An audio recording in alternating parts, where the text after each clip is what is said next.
Assalamualaikum warahmatullahi ta'ala wabarakatuh. Bismillahirrahmanirrahim. Alhamdulillahi rabbil alamin. Wa bihi nasta'in. Wa la udwana ala zalimin. Wassalatu wassalamu ala ashrafil anbiya'i wal mursalin. Wa ala alihi wa sahbihi wa man tabi'ahum bi ihsanin ila yaumiddin. Allahumma salli ala sayyidina Muhammadin abdika wa nabiyyika wa rasulika nabi ummi wa ala alihi wa sahbihi wa barik wa sallim taslima. La ilaha illallah Muhammadar Rasulullah fi kulli lamhatin wa nafasin adada ma wasi'ahu ilmullah. Subhanaka la ilma lana illa ma 'allamtana innaka antal alimul hakim. Rabbi shrah li sadri wa yassir li amri wa hlul 'uqdatam min lisani yafqahu qawli. Allahumma aftah lana qulubana fi talabil ilmi warzuqna al-ikhlasa fihi wal 'amala bihi wan nashra bihi hatta ya'tiyana al-yaqin. Allahumma faqihna fid din wa 'allimna ta'wil. Allahumma harrimna lazata ma'asiyatik warzuqna lazata ta'atik. Allahumma a'inna ala zikrika wa syukrika wa husni ibadatik. Ya Allah, al-aman al-aman al-aman. Ya hafiz ya mujib qallisna minal waba. Ya Allah, al-aman al-aman al-aman. Ya hafiz ya mujib qallisna minal waba. Wa sallallahu ala sayyidina Muhammadin wa ala alihi wa sahbihi wa baraka wa sallam. Walhamdulillahi rabbil alamin. Amma ba'. Muslimin muslimat hadirin hadirat yang dirahmati Allah. Pertama sekali bersyukur kita kehadrat Allah Subhanahu wa taala kerana dengan limpah kurniaan nikmat iman dan Islam yang Allah Taala berikan kepada kita, dapat lagi kita pada malam yang mulia ini untuk kita sama-sama duduk dengan niat iktikaf di dalam masjid ini. Mudah-mudahan keberadaan kita dalam majlis ilmu ini Allah mengangkat segala musibah dan bala bencana yang menimpa kita dengan keberkatan majlis ilmu. Mudah-mudahan juga Allah memberikan kesihatan yang baik kepada kita zahir dan batin, insya-Allah. Muslimin muslimat hadirin hadirat yang dirahmati Allah. Jadi pada malam ini kita sambung lagi pengajian kita daripada kitab Bidayatul Hidayah yang dikarang oleh Hujjatul Islam Imam Abu Hamid Al-Ghazali rahimallahu taala wa nafa'ana bi ulumi fid dharain amin, iaitu masih lagi pada bab yang ke-10 berkenaan dengan adab-adab tidur. Jadi malam ni kita sambung muka surat yang 71. Qala al-musannif, kata Imam Al-Ghazali, setelah itu hendaklah engkau membaca ayatul kursi. yakni setelah mana bersugi, maknanya setelah mana bersugi ataupun bersiwak, sebelum tidur itu dianjurkan untuk membaca ayatul kursi. Selain daripada baca doa tidur, sama ada yang panjang ataupun yang pendek, setelah itu baca ayatul kursi. Dan membaca Amanar Rasul. Amanar Rasul sebagaimana kita baca dalam wirid sembahyang tu. Amanar Rasul sampailah ke akhir surah Al-Baqarah dan surah Al-Ikhlas. Begitu juga surah Al-Falaq dan juga surah An-Nas dan surah Al-Mulk, surah Al-Mulk. Ini surah-surah yang dianjurkan baca ketika mana sebelum tidur. Kalau surah Al-Mulk tu boleh baca selepas daripada Isyak. Sebelah sembahyang Isyak boleh baca surah Al-Mulk. Kemudian ayatul kursi dan tiga qul yang lain itu dan juga Amanar Rasul boleh baca ketika mana nak tidur.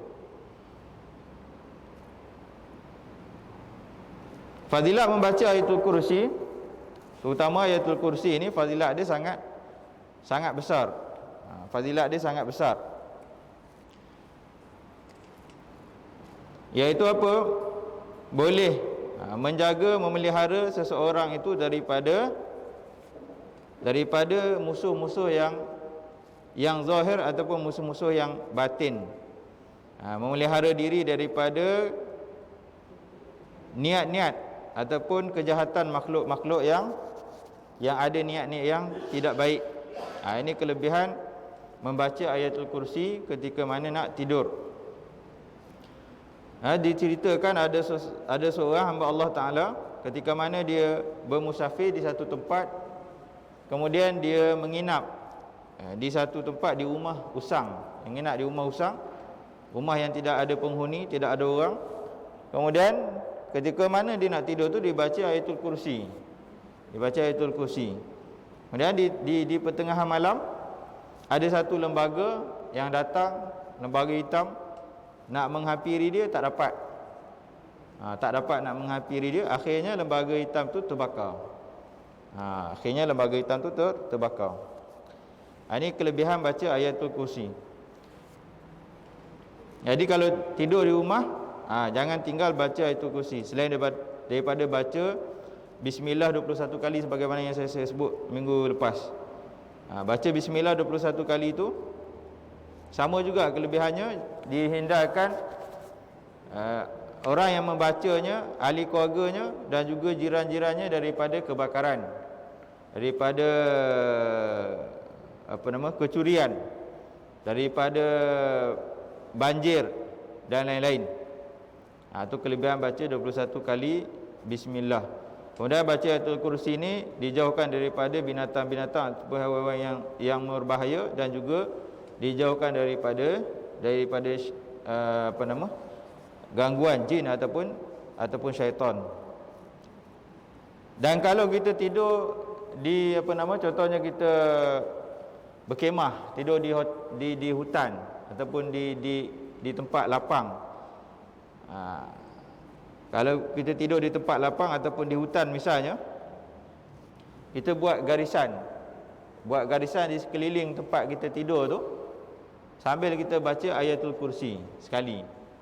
Hanya ambil ranting kayu ke apa kan, mula daripada depan kita ni, kita baca ayatul kursi sambil kita buat garisan tu yang melingkungi kita lah, seolah-olah garisan tu adalah benteng dia.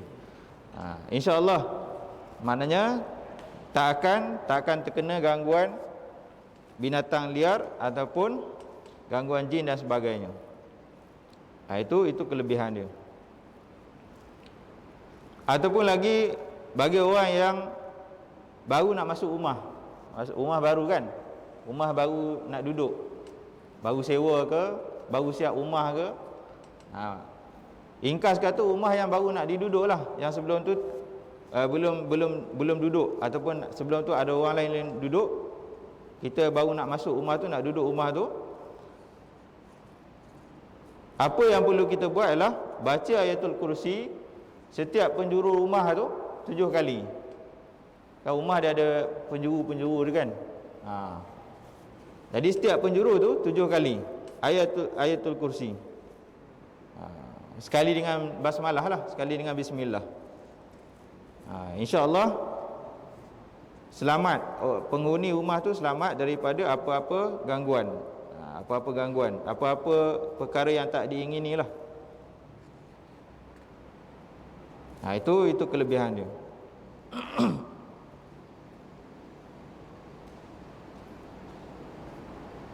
Jadi ayatul kursi ni sangat mujarab. Kalau pengalaman saya, pernah saya duduk di satu tempat, di tempat tu keras, kata orang keras. Jadi orang di tempat tu dah bagi satu pesanan, hati-hati tidur dekat sini. Ini orang yang tidur kat sini malam-malam katilnya diangkat, katil terangkat, katilnya diangkat, katil tempat tidur tu diangkat. Okey. Jadi bila dah ada orang ingatkan kita berjaga-jagalah, berjaga-jaga. Jadi sebelum nak tidur tu saya baca ayatul kursi di setiap penjuru tu. Penjuru bilik tu lah, bilik yang nak tidur tu. Jadi alhamdulillah sepanjang tidur kat situ, dia di bilik tu, dalam lama jugalah, berbulan-bulan, yang mana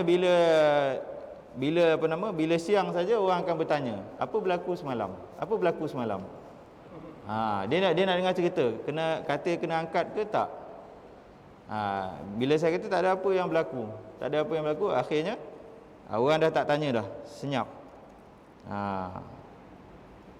Itu pengalaman lah kan. Bila awal-awal kita dengar tu takut juga, cakap katil kena angkat kan, kan. Jadi kita berjaga-jagalah. Jadi baca ayatul kursi tu insya-Allah selamat.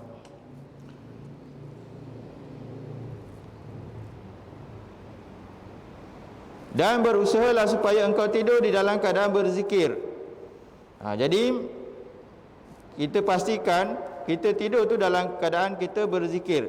Maknanya dalam keadaan kita berzikir dan dalam keadaan suci. Suci bersih tu maknanya tidak dalam keadaan berhadas ataupun bernajis, berwuduk dan juga berzikir. Berzikir tu sampailah tertidur. Sampai tertidur. Jadi maknanya ketika mana tidur tu sebaik-baiknya pegang tasbih lah. Zikir-zikir sambil pegang tasbih tu sampailah tertidur. Kalau nak pakai uras jari pun boleh, tak ada masalah. Cuma kata ulama, orang yang kebiasaannya pakai tasbih untuk berzikir, bila tasbih tu ada dengan dia, walaupun dia tak berzikir, dicatat oleh para malaikat dia sebagai orang yang berzikir. Itu kelebihan dia. Maknanya tasbih tu sentiasa ada dengan kita. Waktu kita nak berzikir, kita gunalah. Waktu kita tak zikir pun, kita dicatat sebagai orang yang berzikir. Jadi kalau tak ada tasbih, maknanya tak termasuk dalam catatan orang yang berzikir lah. Kalau tidak berzikir, kalau berzikir maka baru ditulis sebagai orang yang berzikir.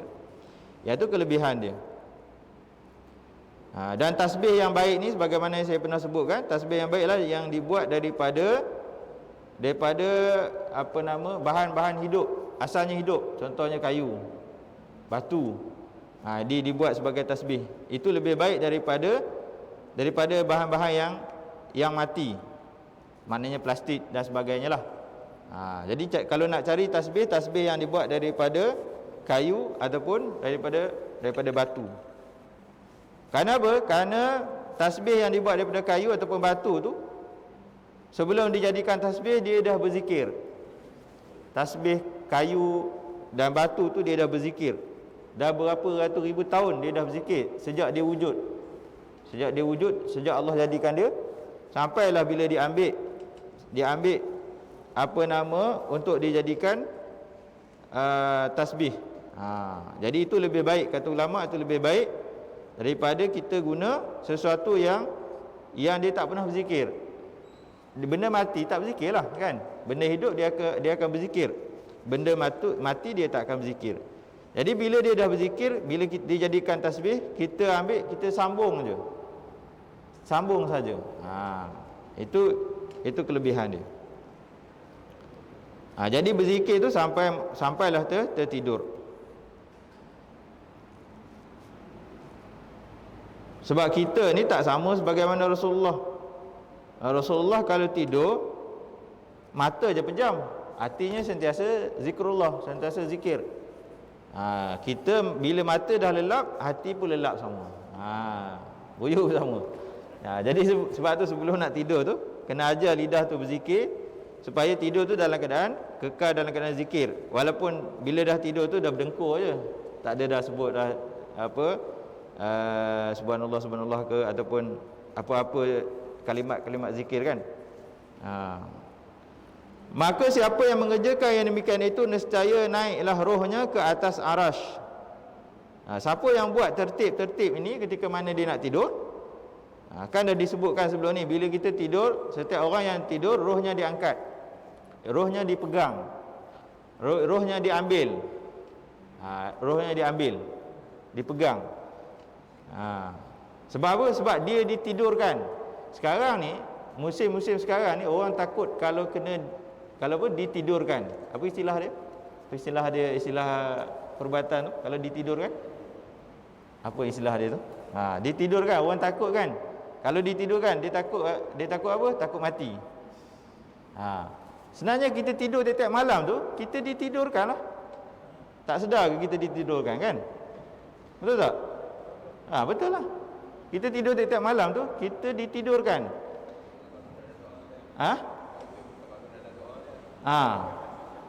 Yang orang yang sakit yang duduk kat hospital tu ditidurkan sebab dia sakit.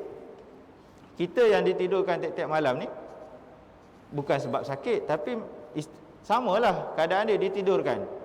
Orang yang sakit tadi ditidurkan dan dimasukkan oksigen. Kita ditidurkan, sama juga, oksigen jalan macam biasa juga. Kalau Allah takdirkan esok masih hidup, dilepaskan roh tu. Roh masuk balik, hiduplah kita bila dilepaskan roh. Bila roh tu tak dilepaskan, dipegang. terus dipegang, diambil terus, matilah orang tu dalam tidur tu. Jadi keadaannya sama. Cuma beza, orang yang sakit tadi dia sakit, dia menderita. Orang yang sihat macam kita, yang tak ada sakit, tidur dalam keadaan selesa lah. Tapi istilahnya sama, ditidurkan. Ditidurkan, istilahnya sama, ditidurkan. Ya. Ya. Biasa tidur lah. Kan?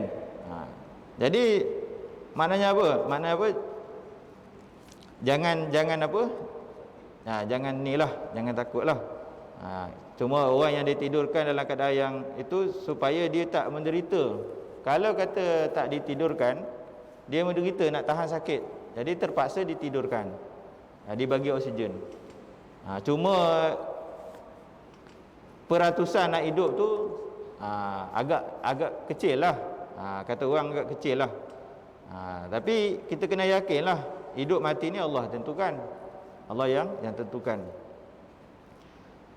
Kalau tak boleh tak ditidurkan, cuma dia nak tahan apa? Nak tahan nafas tu. Kan? Dia punya nafas tu. Orang yang ada pengalaman tu dia tahulah macam mana dia punya seksa dia tu. Seksa dia tak tahu nak cerita lah.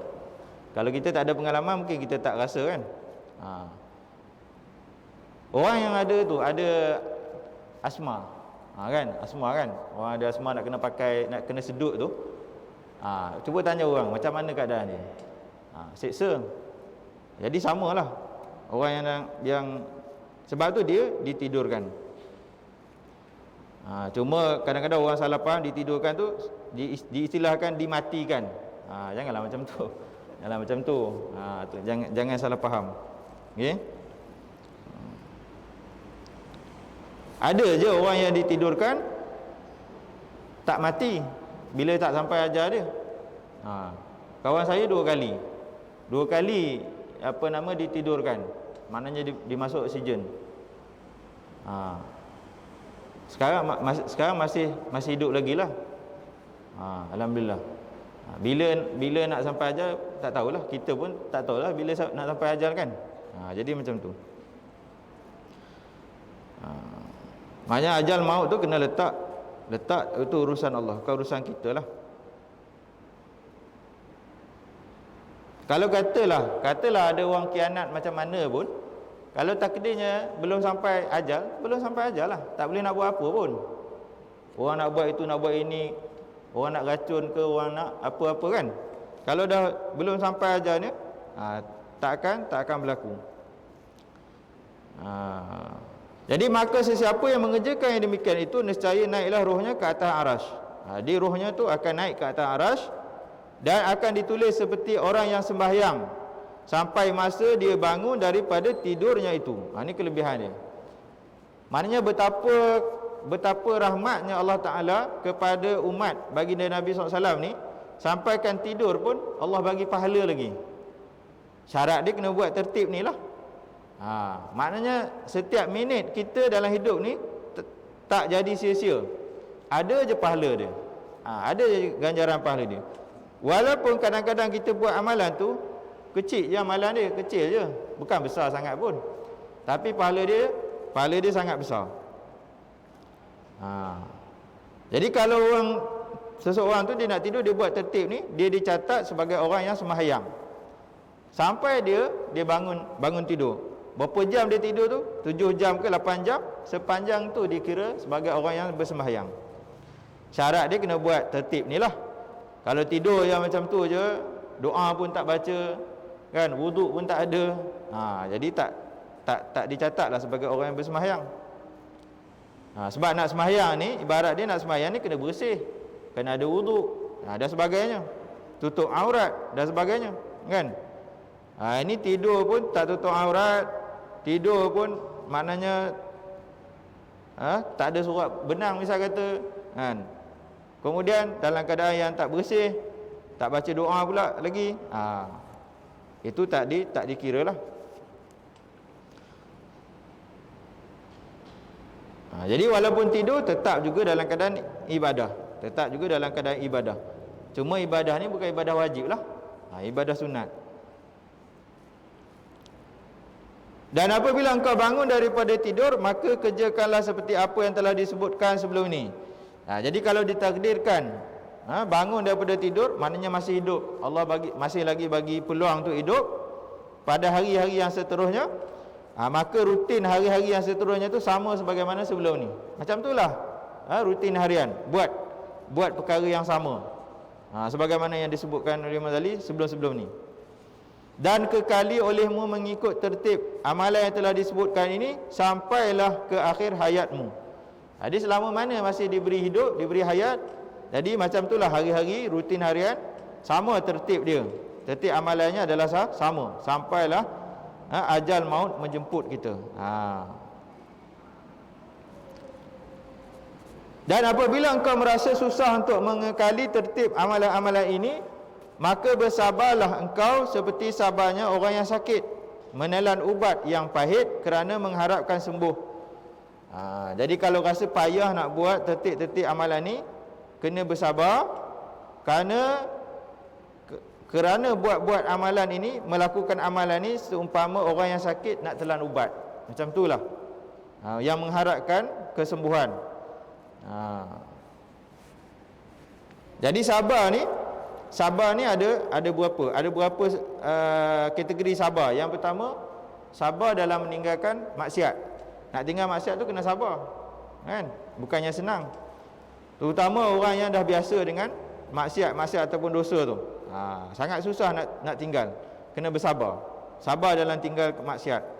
Yang kedua, sabar dalam melakukan ibadat. Macam ni lah, sabar dalam buat ibadat. Kena ingat, kita buat ni sekejap je. Kita hidup di dunia ni dalam berapa tahun je. Nanti di akhirat tu kekal selamanya. Kena ingat macam tu. Kena sentiasa ingatkan diri.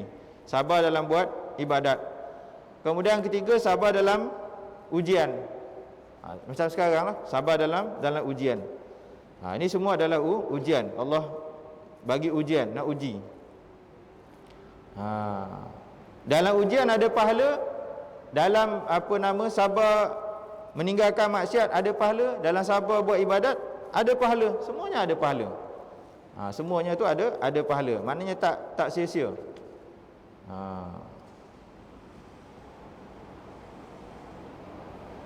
Dan renungkanlah betapa pendeknya umurmu, walaupun engkau terpaksa hidup di dalam keadaan susah payah selama 100 tahun.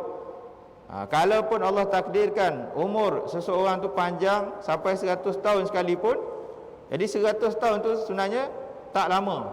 Buat susah payah, buat ibadat betul tak lama mana. Tak lama mana nak berbandingkan masa di akhirat nanti.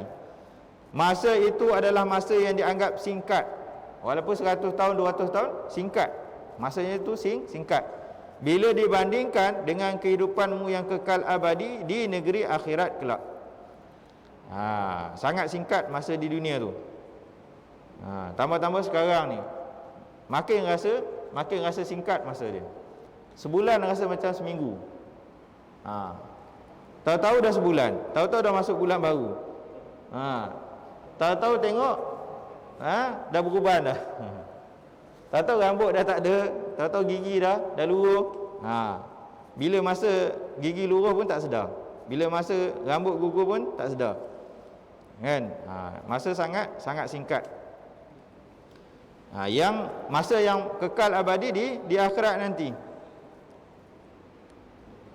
Satu hari di akhirat berapa ribu tahun di dunia. Masa dia.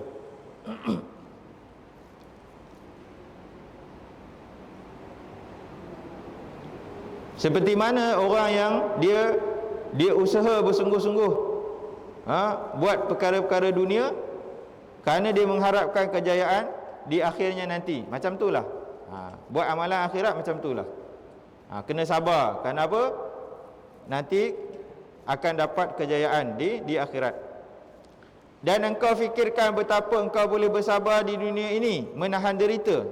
Macam mana seseorang dia boleh sabar, dia menahan derita kerana dia nak kejar kejayaan dunia. Misalnya dia sanggup bersabar, sanggup berlapar, sanggup berjimat cermat, sanggup itu, sanggup ini dan sebagainya, semata-mata nak dapat kejayaan di dunia. Apatah lagi kejayaan di akhirat.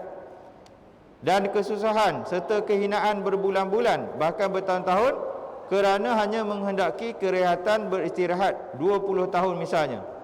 Macam orang bekerja kan, bekerja sungguh-sungguh bekerja, nanti sampai satu masa katakan nak pencen, tak nak kerja dah kan, nak relax je, nak buat ibadat, macam tu lah. Itu di dunia. Kalau di akhirat maknanya sibuk buat amalan kat dunia ni, kerana nanti di akhirat nanti nak rehat je. Sebab apa? Di akhirat nanti dah tak ada taklif dah tak ada taklif. Yang ditaklifkan hanya di dunia je. Di akhirat nanti hanya menikmati kesenangan, menikmati kebahagiaan di akhirat nanti.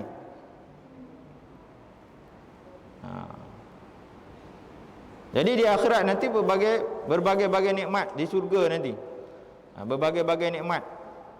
Orang yang diterima untuk masuk ke syurga nanti, diriwayatkan dalam hadis, orang yang muda-muda, bayar 33 tahun masuk syurga tu, tak ada orang tua-tua. Sebab tu bila dikatakan mak mertua kepada Nabi, tanya kepada Nabi, nanti di syurga nanti ada orang tua tak? Nabi kata tak ada orang tua, semua orang muda. Nangis dia. Menangis pasal dia tua. Dia sangka nanti dia tak masuk syurga lah, sebab dalam syurga tu semua orang muda-muda. Nabi cakap benar, memang tak ada orang tua pun kat syurga, sebab semua dia muda kan, dijadikan muda. Maka Nabi mengatakan di akhirat nanti semua orang dijadikan muda, maknanya dalam keadaan usia 30 tahun dan 33 tahun. Jadi masuk syurga tu dengan keadaan tak ada bulu-bulu di tubuh badan, tak ada janggut, dalam keadaan memakai celak dan sebagainya. Bahkan di syurga itu dalam riwayat hadis disebutkan ada pasar. Pasar ni bukan berjual beli. Pasar ni bila ahli syurga masuk kat situ, dia ada gambar-gambar wajah-wajah yang cantik-cantik. Kalau perempuan lah, kalau laki-laki. Kalau kata dia tengok wajah tu, dia berkenan dengan wajah tu, maka wajah tu akan jadi wajah dia. Sama macam di dunia lah kan. Kalau budak-budak yang suka K-pop tu, dia tengok K-pop, dia nak macam tu juga kan. Dia tengok yang artis ni ataupun ahli sukan ke, dia nak macam tu, nak muka macam tu. Jadi di syurga nanti macam tu lah.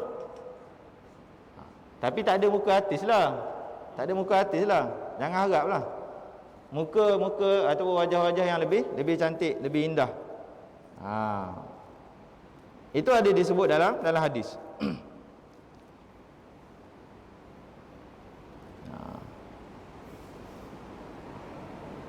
Jadi apa sahaja yang tak dibenarkan di dunia akan dibenarkan di syurga.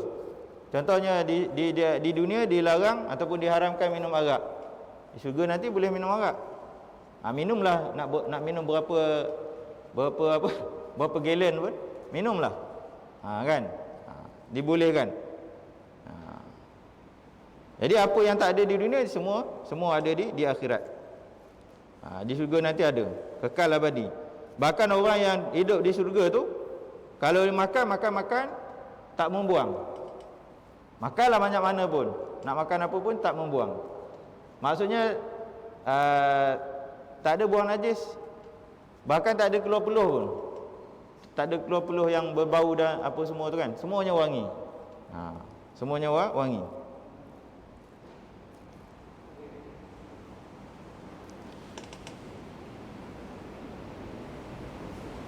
Maka betapa engkau tidak sabar menahan sedikit kesusahan yang akan menghasilkan kebahagiaan abadi yang tiada ada kesudahannya, itu di akhirat nanti. Jadi di akhirat nanti adalah tempat yang kekal abadi. Jadi maknanya kita ingatkan di dunia ni kena sabarlah. Sabar sekejap. Kalau tak sabar, maka nanti akan menyesal. Di akhirat nanti akan menyesal. Oleh sebab tu kan, ada hamba-hamba Allah yang bila dah sampai di akhirat, dia minta balik ke dunia balik. Minta nak buat ibadat. Pasal bila dah sampai sana, dia dah nampak orang yang diberi kenikmatan, dia nampak. Padahal dia dimasukkan ke dalam neraka, kemudian dia minta untuk balik ke dunia, dah tak dapat dah. Dah tak boleh nak balik ke dunia dah. Dah tak boleh nak buat ibadat dah. Maknanya pada ketika itu menyesal pun dah tak ada guna dah. Jadi kalau nak menyesal, menyesal sekarang. Dan janganlah engkau panjangkan angan-anganmu nanti, engkau akan merasa malas daripada berbuat ibadah. Jadi jangan panjangkan angan-angan, kerana nanti akan malas, bersikap malas dalam buat ibadah. Bahkan dalam engkau fikirkan bahawa kematianmu itu sangat dekat sekali kepadamu, dan katakan di dalam hatimu. Ini nasihat dalam hati, supaya sentiasa kuat, sentiasa bermotivasi, bersemangat untuk berbuat ibadah. Nanti nasihat ni kita sambung kemudianlah insya-Allah pada pengajian yang akan datang. Jadi maknanya ini antara amalan-amalan sebelum nak tidur,